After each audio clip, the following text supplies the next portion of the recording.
अपने झंडे के साथ आपके बीच में आते होंगे, अपनी बातों को रखते होंगे। उसी घड़ी में आपके समाज का भाई, आपके समाज का बेटा, आपके समाज का नौजवान साथी काशिफ अंसारी आज आपके दरबार में हाजिर हुआ है अपनी बातों को रखने के लिए। उससे कल मैं इंशाअल्लाह उन बातों से अपनी गुफ्तगू का आगाज करूंगा, खास तौर से जो हमारे समाज के अंदर, हमारी कौम के अंदर हमको ये डराया जाता है, हमको ये समझाने की कोशिश की जाती है और शुबहा छोड़ा जाता है कि अगर तुमको बीजेपी को हराना है तो या तो आप कांग्रेस के पंजे वाला बटन दबाओ, या तो आप समाजवादी पार्टी का साइकिल वाला बटन दबाओ, या बहुजन समाज पार्टी का हाथी वाला बटन दबाओ। साथियों, हमारे तमाम नुमाइंदीन, हमारे तमाम बुजुर्ग और हमारे तमाम नौजवान साथी यहाँ पर मौजूद हैं, उन सब के सामने मैं ये बात आज करना चाहता हूँ कि आजादी के बाद बड़ी तादाद में हम मुसलमानों ने हमेशा बीजेपी को हराने के नाम पर कभी कांग्रेस को वोट दिया, कभी समाजवादी को वोट दिया, कभी बहुजन समाज पार्टी को वोट दिया, लेकिन इन दलों ने हमेशा हमें झगड़े और लूटने के सिवा कुछ नहीं किया। ये मुसलमान कौम 1984 से बीजेपी को हरा रही है। जब इस मुसलमान कौम ने बीजेपी को हराने का ठेका लिया, उस वक्त भारतीय जनता पार्टी के लहर 2 साल से लगा है। 1984 से मुसलमानों ने बीजेपी को हराने का ठेका लिया, हराते हराते हराते हराते हराते हराते सन 2014 में जो बीजेपी के अंदर सबसे ज्यादा कट्टर हिंदुत्ववादी नेता था, उसका नाम था नरेंद्र मोदी। नरेंद्र मोदी के गुजरात के मुख्यमंत्री रहते हुए गुजरात में इतना बड़ा दंगा हुआ, इतना बड़ा दंगा हुआ कि 50,000 मुसलमानों ने अपनी जान कुर्बान कर दी। सिर्फ आम मुसलमान नहीं मरा, उसके कांग्रेस पार्टी का मौजूदा सांसद इरफान जाफरी भी मारा गया। हराने का ठेका देने का नतीजा ये हुआ कि सन 2014 में नरेंद्र मोदी देश की गद्दी पर बैठ गया। उसके बाद सन 2014 के बाद जब इन तमाम तथाकथित सेकुलर दलों की सियासी दुकानें बंद होने लगी, तो हमारे समाज के अंदर ये फिल्म डराने और धमकाने की कोशिश की गई कि देखो, जो सबसे बड़ा तुम्हारा दुश्मन था वो देश की गद्दी पर बैठ गया है। अब तुम लोग उत्तर प्रदेश के अंदर पूरी ताकत के साथ हमको वोट दो ताकि उत्तर प्रदेश के अंदर बीजेपी ना आ पाए। सन 2017 में ना तो हमारी पार्टी इलेक्शन लड़ी, ना बैरिस्टर ओवैसी ने उत्तर प्रदेश की सरहदी पर कदम रखा, न काशिफ अंसारी ने कहीं से कोई पर्चा दाखिल नहीं किया। सन 2017 में मुसलमानों का 95% वोट भाजपा को हराने के लिए कांग्रेस और समाजवादी के गठबंधन को गया। उसके बाद भी इन दलों ने बीजेपी को वोट नहीं पाया और उत्तर प्रदेश के अंदर जो बीजेपी के अंदर मुसलमानों के अंदर जो सबसे ज्यादा कट्टर हिंदुत्ववादी नेता था, उसका नाम था महंत योगी आदित्यनाथ। महंत आदित्यनाथ योगी सन 2017 में उत्तर प्रदेश की गद्दी पर बैठता है। उसके बाद सन 2019 में हमको समझाने की कोशिश की गई कि अगर तुम लोग कहीं और बढ़ गए, तुम लोगों ने अपनी सियासी कायदत को मजबूत करने के लिए तुम लोगों ने अगर अपनी कोई पार्टी को वोट दिया तो बीजेपी फिर 2019 में दिल्ली की सत्ता पर बैठ जाएगी। हमारे समाज ने एकजुट होकर के 2019 में बीजेपी को रोकने के लिए जो भी उम्मीदवार मजबूत निकला, उनकी नजर में उन्होंने उसको रोक दिया। ना तो उसकी जाति देखी, ना तो उसका धर्म देखा, ना तो उसका किरदार देखा, ना तो उसका बैकग्राउंड देखा, जो कहां से आया है, पहले किस पार्टी में था, हमारे लिए क्या कर सकता है, हमारे लिए कैसी सोच रखता है। बस उन्होंने देखा तो यही देखा कि हमको बीजेपी को रोकना है और रोकने का नतीजा ये हुआ कि फिर 2019 में भारतीय जनता पार्टी देश की सरकार बना गई। उसके बाद सन 2022 में ऑल इंडिया मजलिस मुस्लिमीन बैरिस्टर ओवैसी ने उत्तर प्रदेश की सरजमीन पर कदम रखा और मुसलमानों का आवाज दी। क्या मुसलमानों, अगर तुम हैदराबाद के मुसलमानों की तरह मजबूत होना चाहते हो, अगर तुम हैदराबाद की तरह मुसलमानों का एम्पावरमेंट चाहते हो, अगर तुम हैदराबाद जैसे मुसलमानों की सियासी क़यादत है, अगर तुम वैसी अपनी सियासी क़यादत बनाना चाहते हो, अगर तुम्हें सरकारी नौकरियों में रिजर्वेशन चाहिए, अगर तुम्हें दंगे से मुक्ति चाहिए, अगर तुम्हें कॉलेज, स्कूल, शिक्षा, नाली, रोड, लज्जा सब चाहिए, तो आपको इन घरों को छोड़ करके अपनी सियासी क़यादत में मजबूत करना होगा, एक प्लेटफॉर्म बनाना होगा। लेकिन अफसोस उत्तर प्रदेश का मुसलमान सन 2022 में फिर से बीजेपी को हराने में लग गया।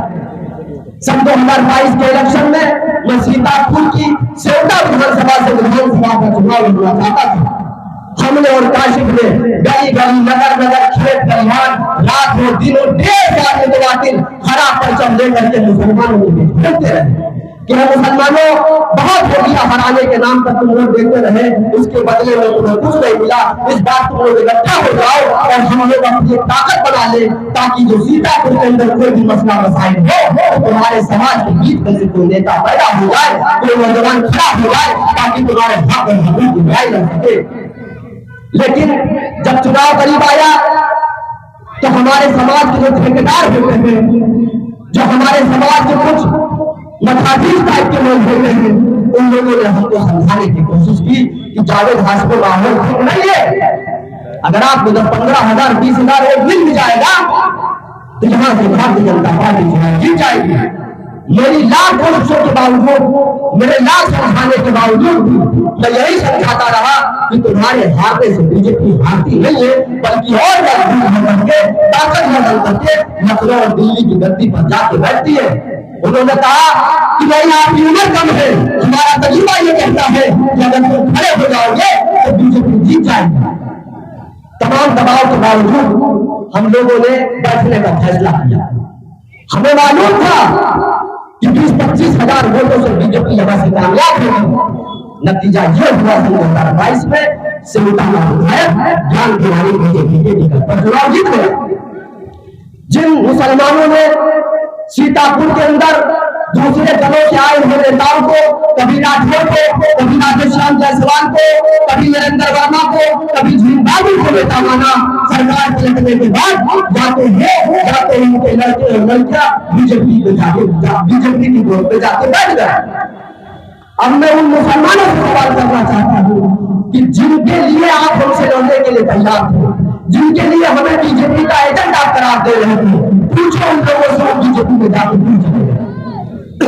हैदराबाद की गरीब आवाम, अगर आज सन 2024 में आपने फिर से वही खाना खर्रा और खाना रवैया अख्तियार किया तो याद रखो, राकेश राठौर हो, महेंद्र यादव हो, उनके पास मुसलमानों के अलावा दूसरा कोई नहीं है। आज 15 दिन हो गया है, 16 घंटा जमीन पर काम करता हूँ, नगर नगर गली गली घूम रहा हूँ, मुझे ग्राउंड की हकीकत मालूम है। और राकेश राठौर मदीने से नहीं आए, ये वही राकेश राठौर है जो आपकी सीट से पहले बीजेपी का विधायक था। ये वही महेंद्र यादव है, बहुजन समाज पार्टी का उम्मीदवार, जो बिस्मा का बीजेपी का विधायक था। जब बीजेपी ने इन दोनों लोगों को टिकट नहीं दिया तो ये लोग राजनीति में बने रहने के लिए, अपनी सियासत में पकड़ बनाए रखने के लिए इन लोगों ने दूसरे दलों का दामन थामा और बहुजन समाज पार्टी से पैसा दे करके महेंद्र यादव आए। चाहे राकेश राठौर हो, चाहे महेंद्र यादव हो, इनका मकसद ये है कि अगर हमको मुसलमानों का 1-2 लाख वोट मिल जाएगा तो आने वाले विधानसभा के चुनाव में या तो बीजेपी या दूसरे दलों से हम टिकट लेकर के विधानसभा में पहुंच जाएंगे। ये चुनाव नहीं जीत रहे।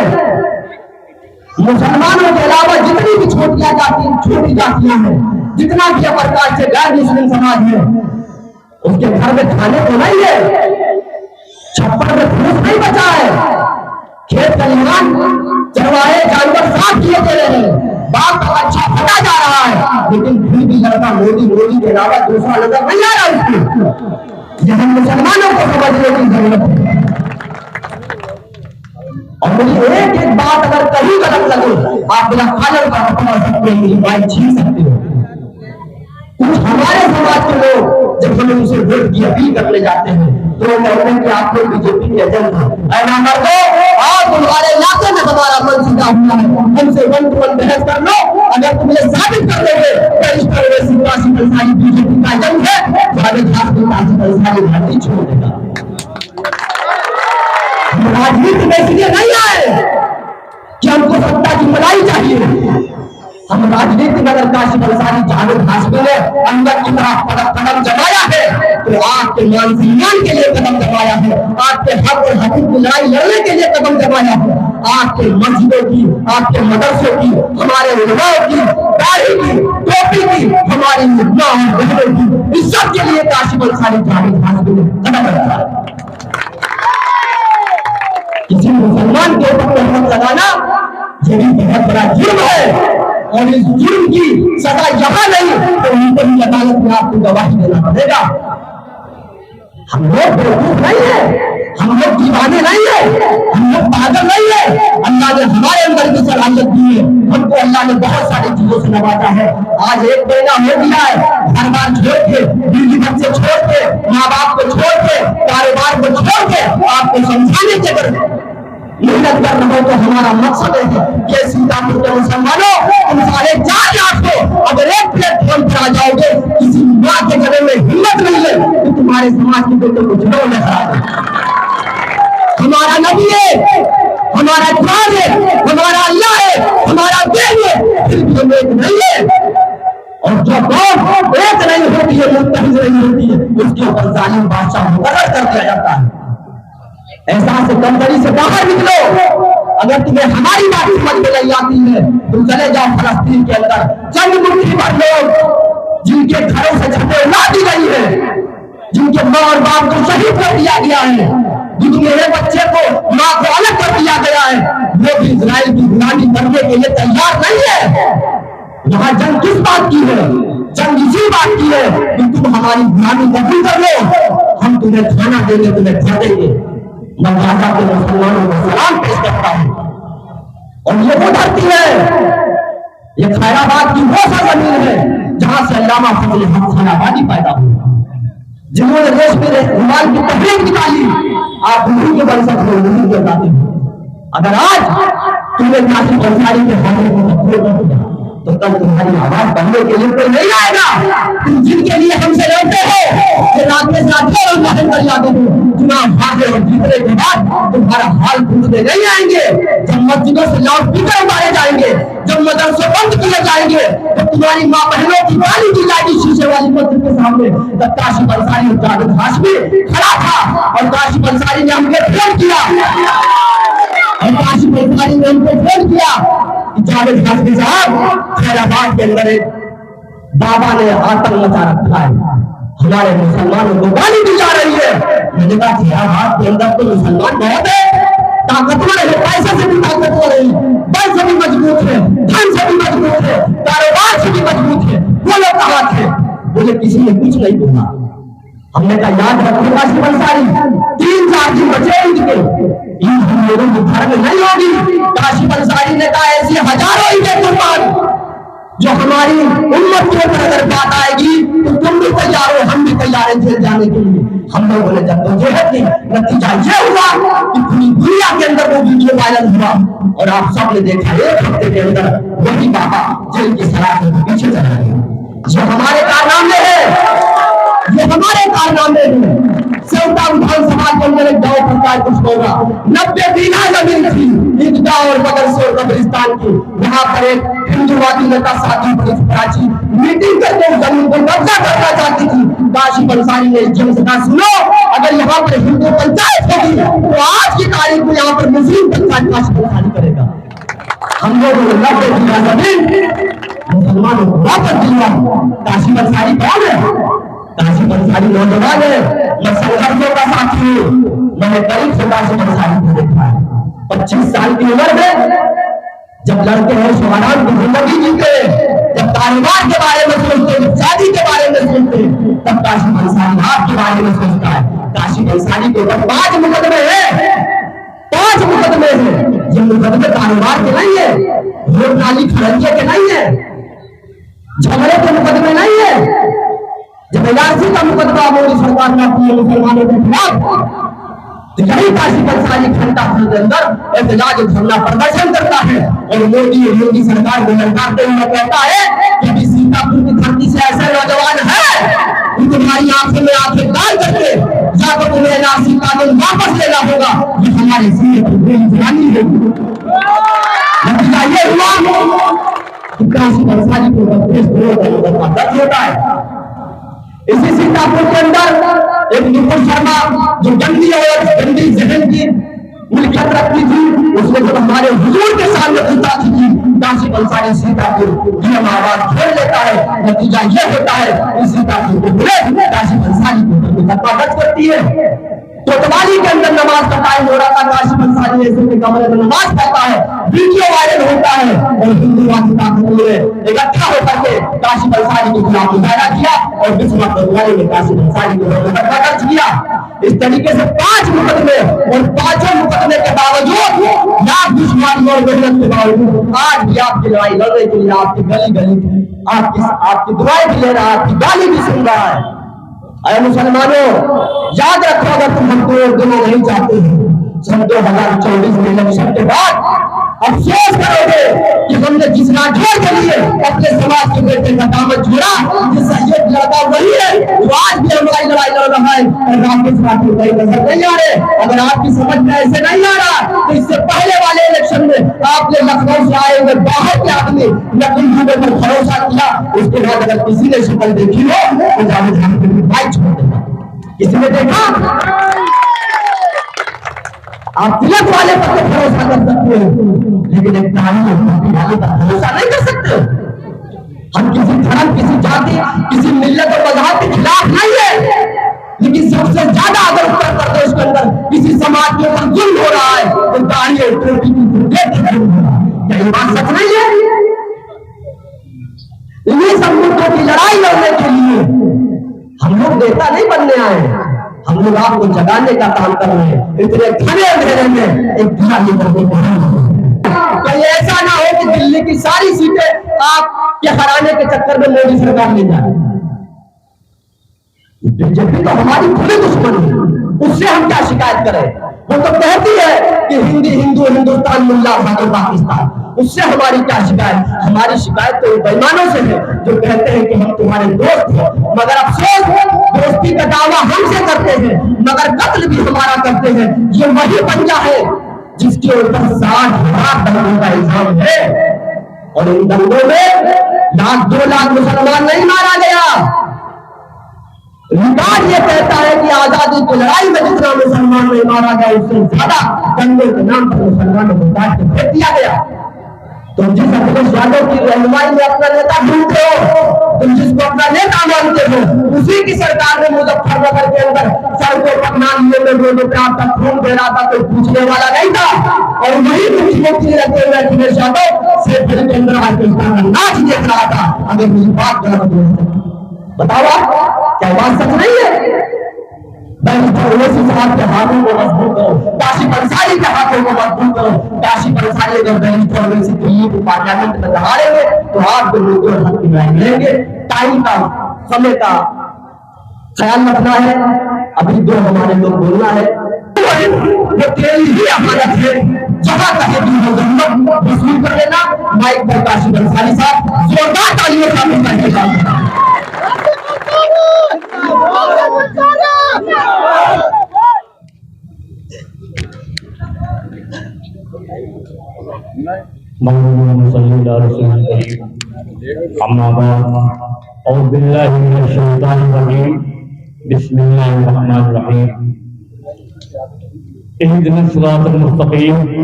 अल्लाह मुझे सीधे रास्ते पर चला।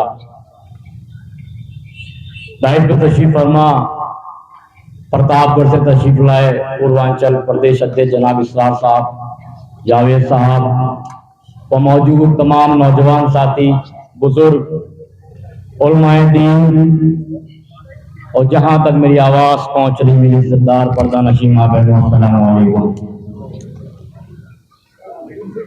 तूफानों से आंख मिलाओ, सैलाबों पर वार करो।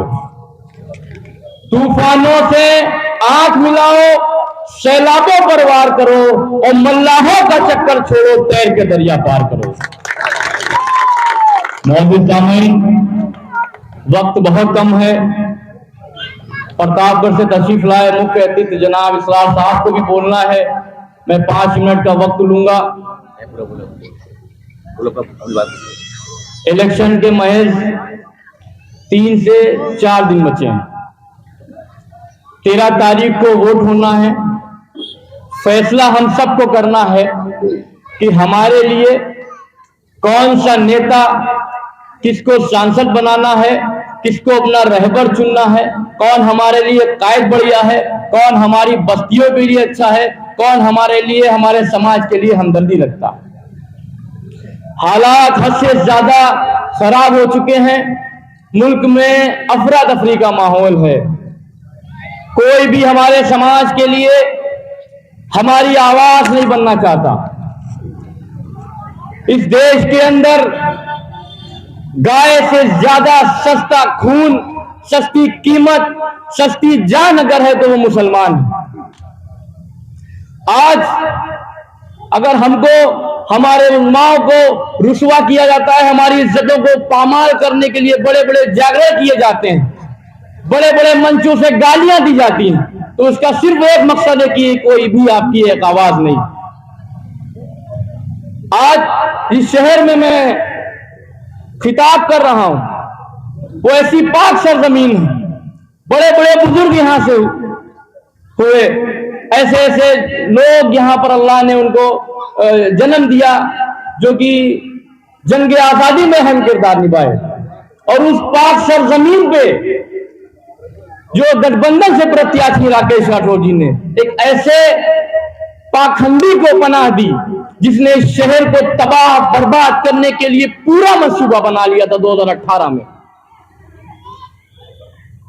पूरी तरीके से इस शहर को खत्म करने का, क्योंकि उनको पता है पैंतेपुर है, महमूदाबाद है, तंबौर है, जहांगीराबाद है, खैराबाद है, ये वो मुसलमान के इलाके हैं जो बहुत ही बड़े दौलतमंद लोग रहते हैं। यहां से ना जाने कैसे कैसे ऐसे लोगों से आंखों में आंखें डालकर बात करने की हिम्मत रखूंगा तो सिर्फ और सिर्फ खैराबाद का मुसलमान का इत्तेहाद होगा वो। अगर आपने हमें ऐसे ही मायूस छोड़ दिया, पूरी जिंदगी मैंने तबाह कर दी अपनी। इस उम्र पे लोग क्या करते हैं आपको सब पता। मैंने मिल्ली सियासत के लिए, मिल्लत के लिए, मस्जिद मदरसों के लिए, उलमाए दीन के बीच बैठकर उनके चीजों को, जहनों को टटोला तो पता यह चला कोई भी हमारी आवाज नहीं।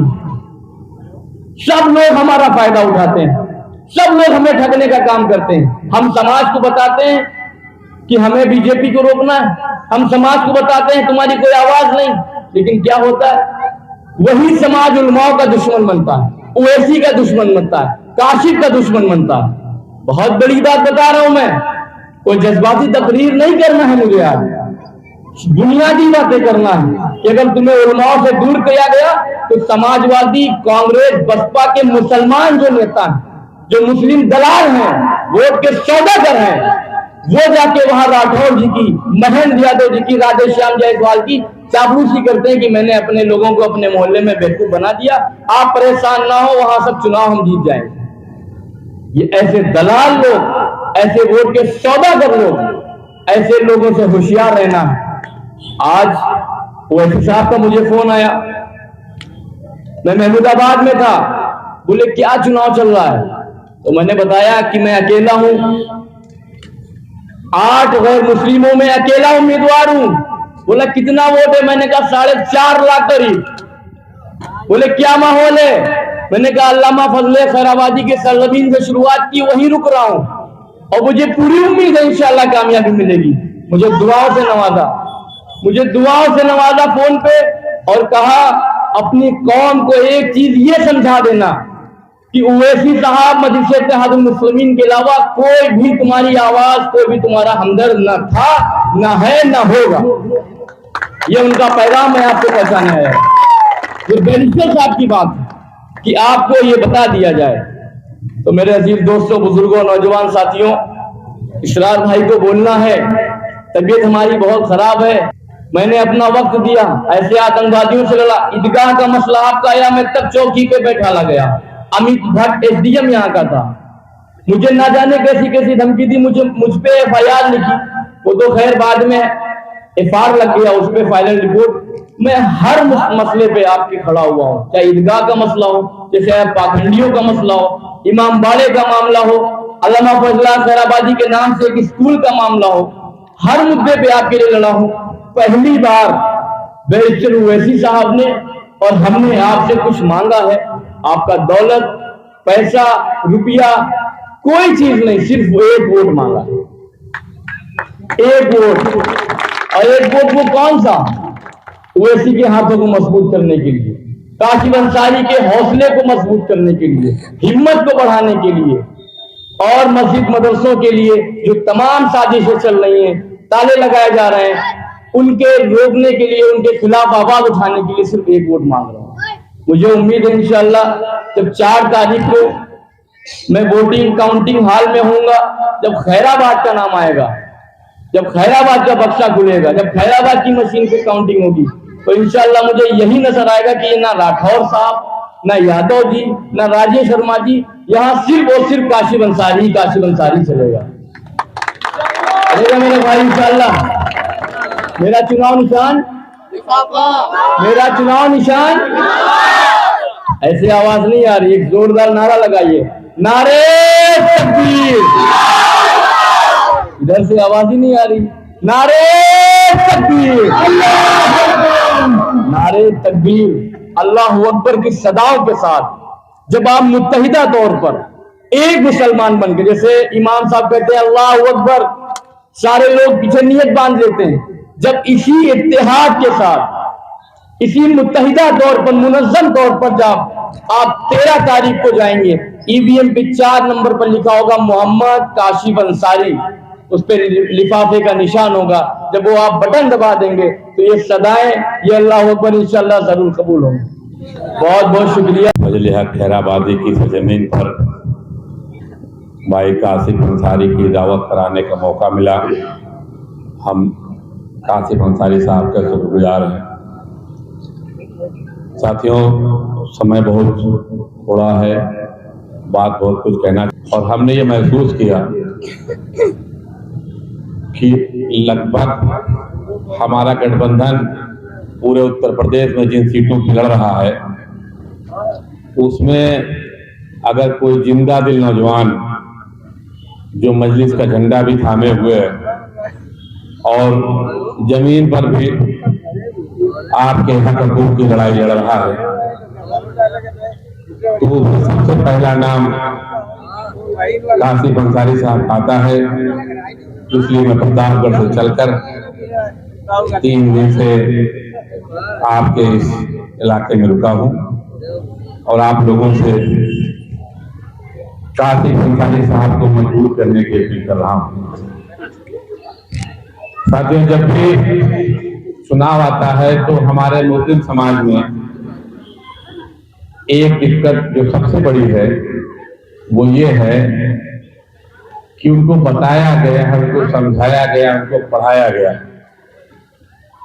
कि हमको क्या करना है इस चुनाव में, ये जिंदगी मौत का मामला, और हमें जिंदगी बचाने के लिए एक अहम फैसला करना है। ये बहुत समझाता है, इसको एक नमूने से समझा देता हूं। एक पहेलिये ने एक तीतर पाला और उसको सिखाया। आज पढ़ाया जाता है कि एक हुकूमत, ये भारतीय जनता पार्टी जो दिल्ली हुकूमत है, इसके कब्जे में तुम्हारी जान है। और मुसलमान कहता हाँ बिल्कुल सही, मोदी के कब्जे में हमारी जान है, ऐसा गला दबाएगा तो हम मर जाएंगे। दुनिया में सबसे ज्यादा ताकत रखने वाला कौन लोग हैं? एक अभी हालात, कभी जंग भी चल रही है इस्राइल की, और दुनिया के महलों में रहने वाले मुसलमान उन गरीबों को खाना देना पसंद नहीं करते। वहां भी ऐसे बच्चे छोटे छोटे हैं लेकिन दुनिया की सबसे मजबूत हुकूमत से वो लोग टक्कर ले रहे हैं किसके दम पर? अपनी बंदूकों के दम पर, अपने असलहों के दम पर, या अपने ईमान के दम पर। उनके बच्चे मर जाते हैं तो मरे हुए बच्चे की लाश लेकर के आदमी खड़ा होता है और खुश होता है कि मेरा बच्चा शहीद हो गया। आप भी उसी इस्लाम के मानने वाले हैं, उसी अल्लाह को, उसी कुरान को, उसी किताब को मानने वाले हैं।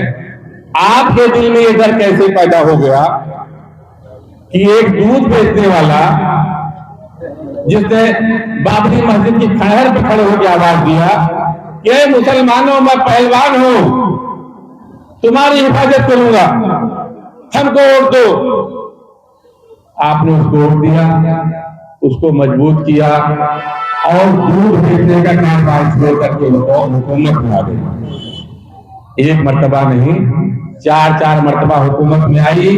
किसके दम पर? आपके वोटों के खैरात के दम पर। उत्तर प्रदेश में आपकी आबादी 25%, हर 100 में चौथा आदमी मुसलमान है। आपको अपनी ताकत का कोई एहसास नहीं, लेकिन उस 60% आबादी वाले दूध बेचने वाले जो डब्बा में कदम बेचता था, उसकी ताकत का आपको एहसास हुआ, उसके पीछे खड़े हो गए। ये खड़े होना एक घटना नहीं थी, एक्सीडेंट नहीं था। मौलाना फजलुल हक खैराबादी की आवाज पर आप अंग्रेज हुकूमत के सामने मुकाबला करने खड़े हो गए। लेकिन आजादी के बाद हिंदुस्तान में दूसरा मौलाना पैदा हुआ, उसका नाम मौलाना अबुल कलाम आजाद था। आजादी के वक्त, बंटवारे के समय, जब हिंदुस्तान से बहुत बड़े पैमाने पर मुसलमान माइग्रेट करके पाकिस्तान की तरफ जा रहे थे, तो जामा मस्जिद की खड़हर पर खड़े होकर मौलाना आवाज देते हैं, मुसलमानों, इस मुल्क की मस्जिदें, इस मुल्क के कब्रिस्तान, इस मुल्क की बुजुर्गों की दरगाहें तुम्हें आवाज देती हैं, कहां जा रहे हो? तुमको हिजरत नहीं करनी चाहिए, तुमको कांग्रेस के लोगों को अपना नेता मानना चाहिए, तुमको अपनी सियासी जमात नहीं बनानी चाहिए, तुमको अपनी सियासी ताकत नहीं बनानी चाहिए, सियासी लीडर नहीं पैदा करना चाहिए। कांग्रेस के नेताओं को अपना नेता मानो और कांग्रेस पार्टी को अपनी पार्टी मानो, अपनी पार्टी मत बनाओ। ये लोग आपके साथ हिसाब का फैसला करेंगे। मौलाना अबुल कलाम आजाद की इस बात पर मुसलमानों ने लब्बैक किया और कांग्रेस को अपनी पार्टी माना, कांग्रेस के नेताओं को अपना नेता माना और हिंदुस्तान में इस उम्मीद के साथ कि हमारे साथ इस संविधान में जो दिया गया है उसके साथ इंसाफ होगा। जब आजादी की पहली सुबह कांग्रेस बहसियत इक़्तिदार में आई तो पहला एहसान कांग्रेस ने आपके साथ गलती क्या किया? हिंदुस्तान में उर्दू मादरी जबान थी, राष्ट्रभाषा उर्दू थी, हिंदुस्तान में उर्दू बोली जाती थी। अगली सुबह आजादी की सुबह में इस मुल्क की राष्ट्रभाषा उर्दू खत्म की गई और आपकी पूरी आबादी जो आला तालीम याफ्ता थी जाहिल में खड़ी हो गई। जैसे अगर आज एक हुकूमत का फरमान आए कि जीत जाएगा, अगर मुसलमानों के दम पे जीत सकता तो 14 के इलेक्शन में आपके यहां से लोकसभा में कौन जाता? सपा का आदमी जाता कि नहीं जाता? 19 के इलेक्शन में कौन जाता? सपा का आदमी जाता कि नहीं जाता? गया क्या? गया था क्या? अगर 2 इलेक्शन में लगातार आपके यहां से सपा हारती रही और कांग्रेस हारती रही तो आज कैसे जीत जाएगी? आज इसलिए जीत जाएगी कि मुसलमान वो वाला टीकर है, कौन वाला? सिखाया हुआ टीकर। वो बोली बोल रहा है नहीं नहीं, अगर वोट दबाया तो भाजपा जीत जाएगी। यही है ना? उत्तर प्रदेश में एक सीतापुर की ऐसी सीट है जहां पर लगभग 4.5 लाख मुसलमान बसता वोटर। जिस जगह पर 4.5 लाख मुसलमान वोटर बसता हो और 4 लाख से कम पाने वाला आदमी लोकसभा में पहुंच सकता हो, वहां का मुसलमान अगर जिंदा दिल्ली के साथ बरिस्टर यूनिवर्सिटी के नुमाइंदे कासिफ अंसारी को, जो आपके यहाँ लगातार 10 साल से मुसलमानों के लिए लड़ रहा हो, जिसके ऊपर दर्जनों मुकदमे हो, चोरी छिनैती के नहीं, सिर्फ आपके हक और हुकूक के लड़ने की, अगर आप उसको शर्म महसूस करते हैं, उस पालतू तीतर की भाषा बोलते हैं, तो ये आपकी बुद्धि पर लानत है। आप इस हैसियत में हो कि अकेले अपने दम पर सीतापुर की लोकसभा सीट पर अपने भाई को विजयी बना सकते हो, और अगर नहीं बनाओगे तो ये सीतापुर सीट उसके जिम्मेदार तुम्हें तुम्हारी बिजली है। भाजपा की औकात नहीं है। भाजपा अपने सारे पूरे सपूतों को लगा ले। अगर 4 लाख वोट गिन लो, आज की डेट में अपने डायरी में लिख के रख लो। अगर 4 लाख वोट कासिफ अंसारी के नाम पे लिख लेना, भाजपा 4 लाख क्रॉस नहीं करेगी। मैं कह के जाता हूँ, यहाँ प्रतापगढ़ से आया हूँ, कह के जाता हूँ। लेकिन अगर कासिफ अंसारी हारेगा, उसके हारने के लिए भाजपा जिम्मेदार नहीं, उसके हारने के लिए आपकी बुद्धि, आपकी कम हिम्मती, आपकी पस्तजहनी और कुछ नहीं। जब जुल्म होता है मुसलमानों पर तो लोग कहते हैं असदुद्दीन ओवैसी क्या बोला, तब नहीं पूछते कि मायावती क्या बोली, तब नहीं पूछते कि वो पालतू अखिलेश यादव क्या बोला, अखिलेश अब्बा क्या बोले, कोई नहीं पूछता। कोई नहीं पूछता कि सोनिया गांधी क्या बोली, राहुल गांधी के मुंह में बिल्ली बच्चा दे दी तो क्या बोला, कोई नहीं पूछता। जब समाजवादी पार्टी का सांसद रस्से में बांधकर गोलियों से मार दिया जाता है तो अखिलेश बन जाता है, बोल नहीं पाते। अखिलेश की बात की हैसियत नहीं थी कि मायावती का मुकाबला कर सके। उस अतीक अहमद के ताकत के दम पर उसकी सरकार बनी थी, और उसकी हत्या पर अखिलेश के यादों के नहीं, तब भी वो अपराधी था। अगर अतीक अहमद आज अपराधी था तो उस समय ये अपराधी था, और जेल में सजा काट रहा था, अपने गुनाहों की सजा काट रहा था। हिंदुस्तान के कानून में कहीं ये व्यवस्था नहीं है कि कोई आदमी जेल में सजा काट रहा हो, 10 साल से जेल में था, उसको गोली मार दिया गया। और ये मुलायम सिंह की औलाद अखिलेश यादव मुंह जबान नहीं थी, बोलो थी। मोहब्बत किससे? अखिलेश से। मोहब्बत किससे? मुजफ्फरनगर के कातिल से मोहब्बत, और काशी से मोहब्बत नहीं। हिंदुस्तान में अगर लोग नरेंद्र मोदी से नफरत करते हैं तो उसकी वजह जानते क्या है? सिर्फ एक वजह, गुजरात में एक दंगा हुआ, वो दंगे से पहले वो गुजरात का मुसलमानों ने उसको नहीं दिया था ना, दिया था। मोदी को गुजरात का मुख्यमंत्री बनाने में मुसलमानों को कोई योगदान था? नहीं था।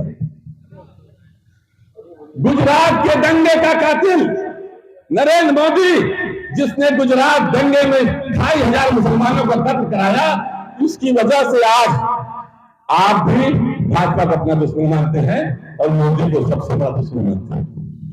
लेकिन उत्तर प्रदेश में आपके खैरात में पैदा हुआ डब्बा लेके दूध बेचने वाला, जिसकी हैसियत 7% रुपए में 7 पैसा, और आपने रुपए में 25 पैसा अपने और जमा करके उसकी सरकार बनाई। 1 मरतबा नहीं बनाई, 2 मरतबा नहीं बनाई, 3 मरतबा बनाई, 4 मरतबा बनाई। और उसकी पार्टी का सबसे बड़ा मुसलमान नेता, जिसको उत्तर प्रदेश का मुसलमान भी अपना सबसे बड़ा नेता मानता था, आजम खान, जो 2 साल से जेल में बंद है। अखिलेश यादव इस 2 साल में आजम खान से कई बार मिलने गए। पूरी समाजवादी पार्टी आजम खान के लिए कितना आंदोलन की, उसके लिए कौन मारा जा रहा बताएं? कौन मारा जा रहा है? हमारा पार्टी टीचर उमर रहा है, भाजपा को हराना है। कौन हराएगा? कौन हराएगा?